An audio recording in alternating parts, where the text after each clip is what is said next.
welcome back to our channel. We want to say hello because it's been quite a while. Last time you guys saw us, I was at the hospital and I was giving birth.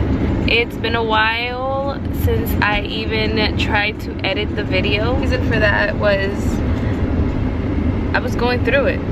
As you can see, we didn't record too much of the whole labor. We couldn't record the delivery due to many reasons. One, we weren't allowed to record the delivery, and two, it was a very bad, at least for me, very bad experience. A lot of pain, a lot of crying, a lot of screaming, a lot of everything.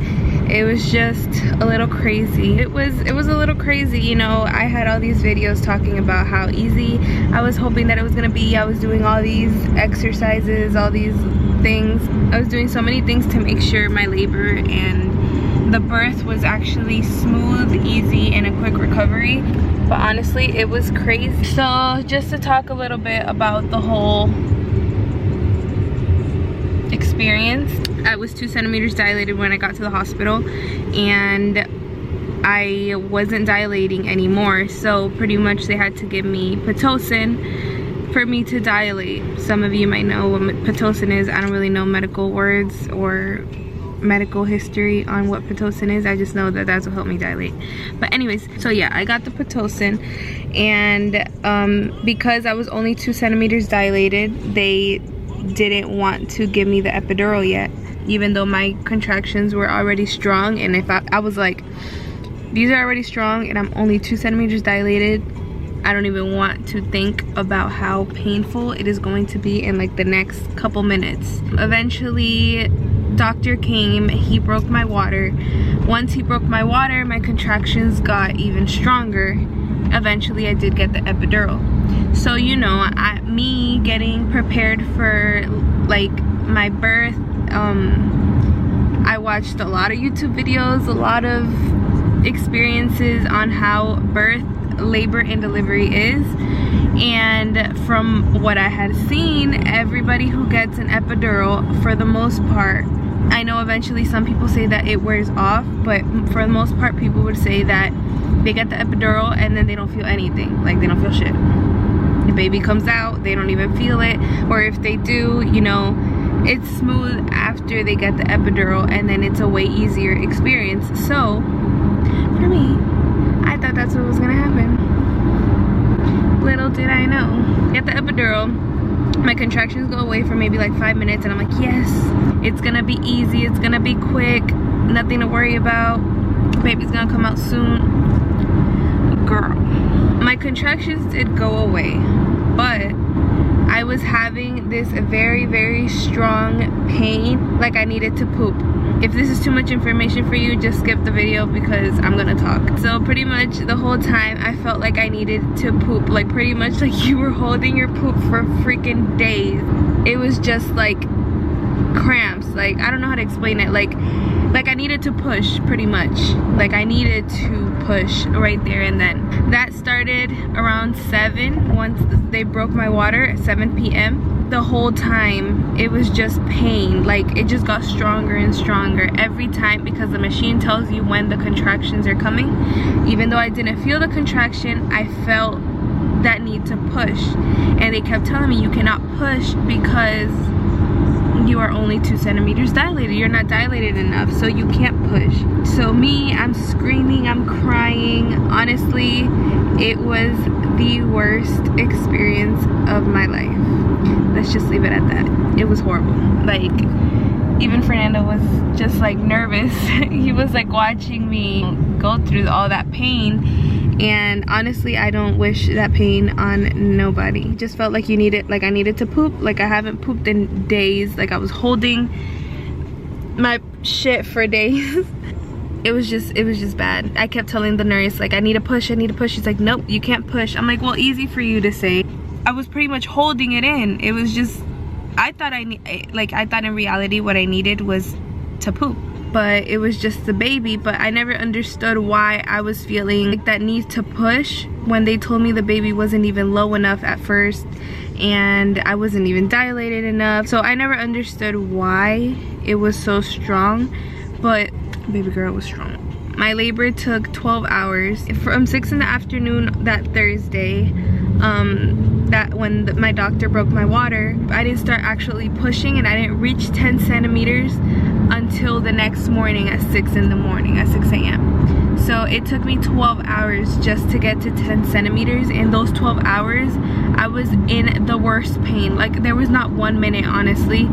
I promise you, there was not 1 minute that I wasn't in pain. Like, those 12 hours straight, they kept moving me, like putting me on my side so I can dilate quicker. They had me on the peanut ball. They did so many things, and I was just screaming, crying, squeezing Fernando's hand. It was just hell. Like, I think about it, and honestly, editing that last video, I was like shaking. Fernando had to like skip some parts because it was just such a shitty experience.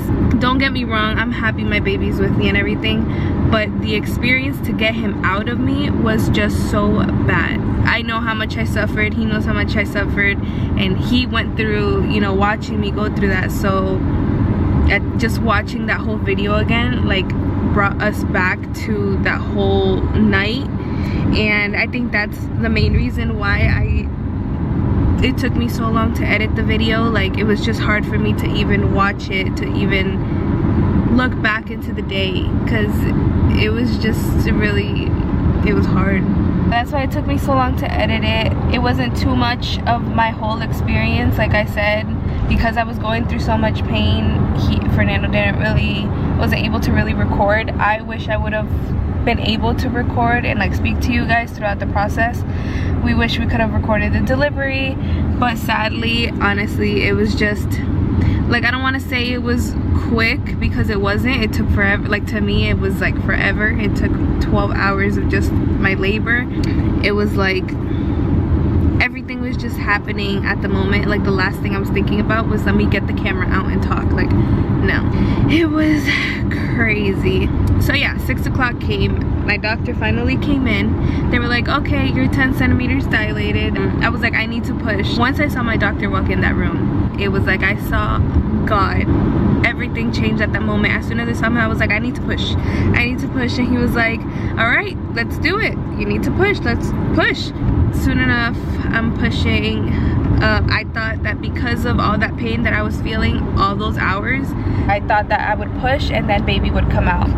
But no. Baby was being stubborn and he did not want to come out. He was too comfortable in my belly, so I pushed for like about an hour and a half.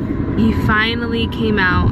I was getting like really frustrated at that point because it was like I was pushing and pushing and pushing, and they kept telling me the head's there, you know, a couple more pushes and he'll be out, and I just kept pushing. It took me a whole hour and a half and baby was not out. So, but eventually baby did come out. Then after that, it was also super stressful because I believe since I was pushing for so long, I caught a fever while I was pushing, and then the baby also had a fever when he came out. As soon as he came out, they took both of our temperatures. We both had a fever, so instantly they just took him to the NICU. I was only able to hold him for like a couple minutes, not even, maybe a couple seconds, and then they took him away.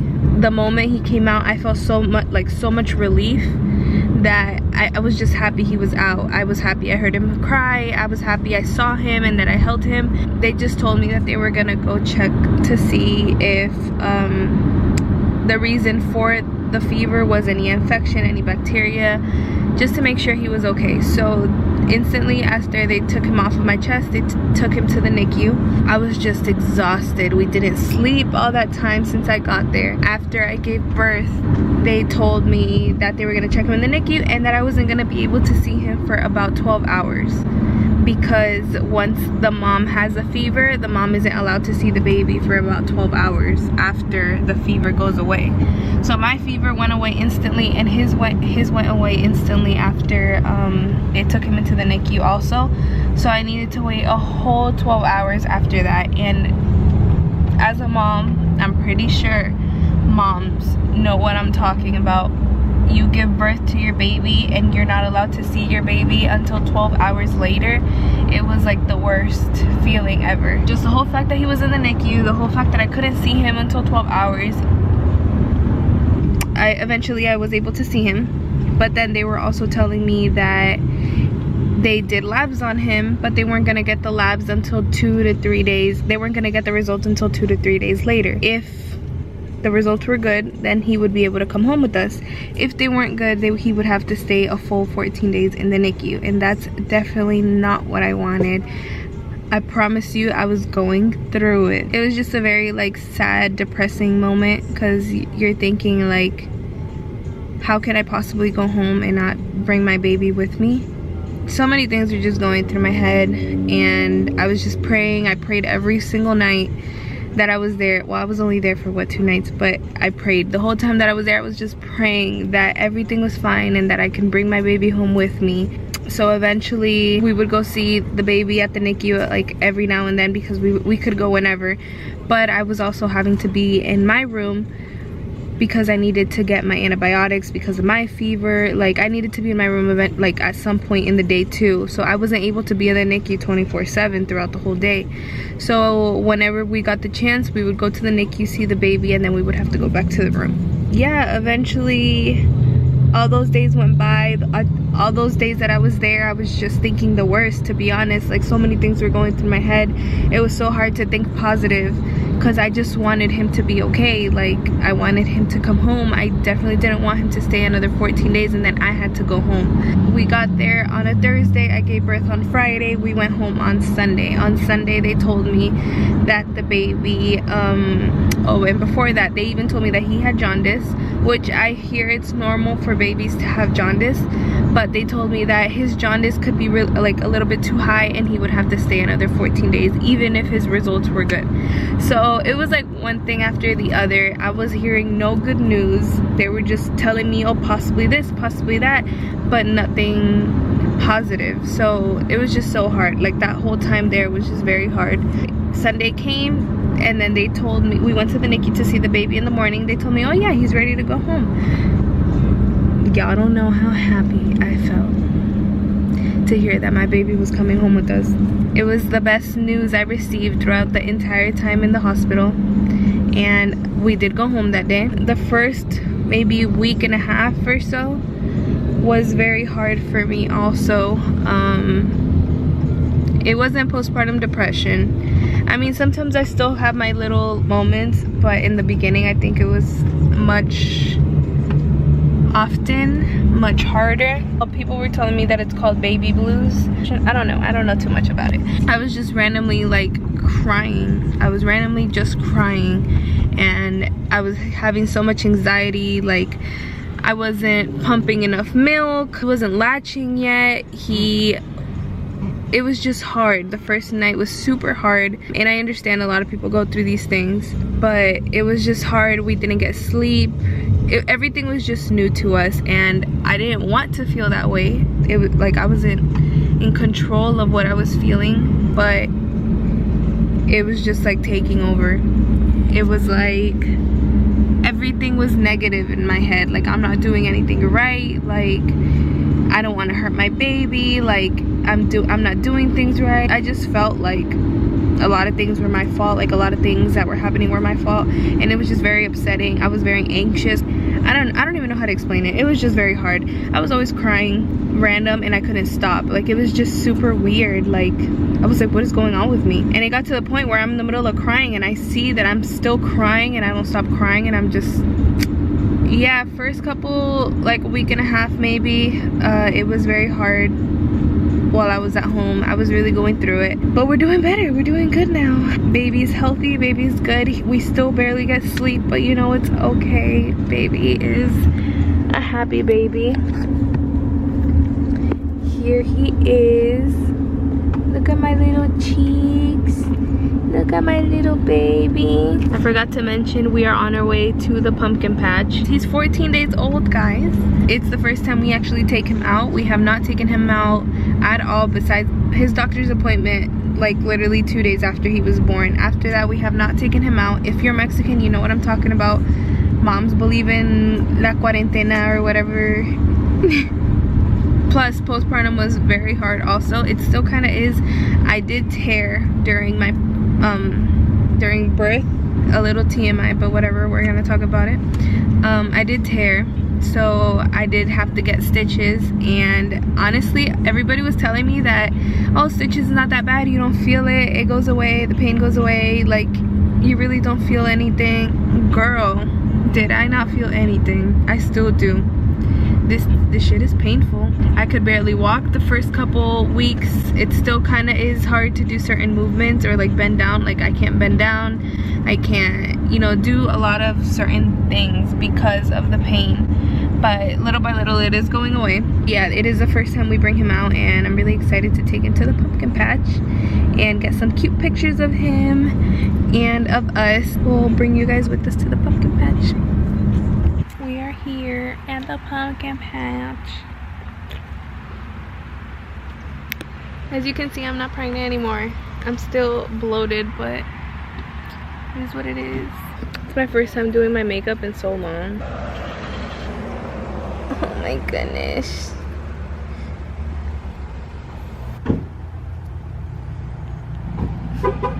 He looks so handsome.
Guys, so we are back home.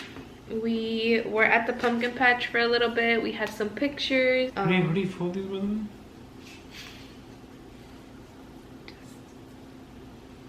This is all, see, just like that. That's how I fold it, just so I know what's in the drawer. Shit, that's easy as fuck. And then this one, the long sleeve ones, you just put the mangas inside and then. No. Anyways, so yes, we went to the pumpkin patch. We had some. It is not that funny. Anyways, we had some pictures of the pumpkin patch. We took some pictures of baby E.